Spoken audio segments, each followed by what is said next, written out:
Peoples party اور نون league ماضی میں بھی ان کا آپس میں پیار محبت کا ایک عجیب و غریب رشتہ تھا. جس جماعت کی حکومت آتی تھی 90s میں وہ دوسرے کے خلاف ڈھیروں ڈھیر کیسز بناتی تھی.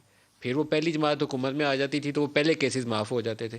88 سے 90، 90 سے 93، 93 سے پھر 96، پھر 97 سے یہ 99 والا پیریڈ، یہ تقریباً 4 حکومتوں میں اور درمیان میں کیئر ٹیکر سیٹ اپ، یہی کہانی دہرائی جاتی رہی. سیف الرحمان مشہور زمانہ وہ ہمارے یہی کام کیا کرتے تھے.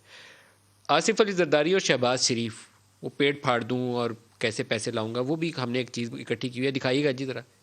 اس زرداری کو لاڑکانہ کراچی، پشاور اور لاہور کی سڑکوں پہ نہ گھسیٹا تو میرا نام شہباز شریف نہیں. تمہیں اور تمہارے لٹیرے ساتھیوں کو اسی چوک کے اوپر الٹا لٹکائیں گے. کچھ ہم سے بھی سیکھ لو، کچھ ہماری بھی سن لو.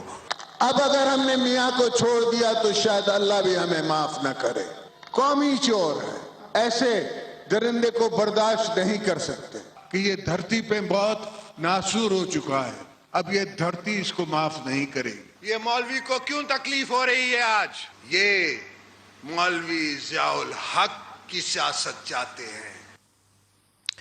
بہت دفعہ انہوں نے کہا کہ یہ ماضی تھا، سی او ڈی کے بعد ہم وہ ساری سیاست دفن کر چکے ہیں. بلاول اور مریم کے کچھ حالیہ بیانات وہ بھی دیکھ لیتے ہیں پی ڈی ایم بننے سے پہلے.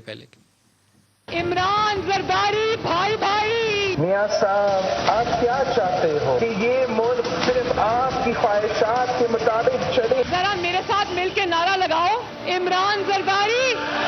نواز شریف پورا سسٹم کو چپٹی میں ڈالنا چاہتا ہے. یہ تو تمہاری نواز شریف سے ہے، ہتھیار تم نے آصف زرداری کے آگے ڈال دیے. واہ واہ. اس ملک کا جمہوریت کو خطرہ میں ڈالنا چاہتا ہے. نواز شریف صاحب ہارس ٹریڈنگ کا استاد ہے. عمران خان اور زرداری کا جو گٹھ جوڑ ہے وہ نواز شریف نے کروایا. گلی گلی میں شور ہے، نواز شریف شور.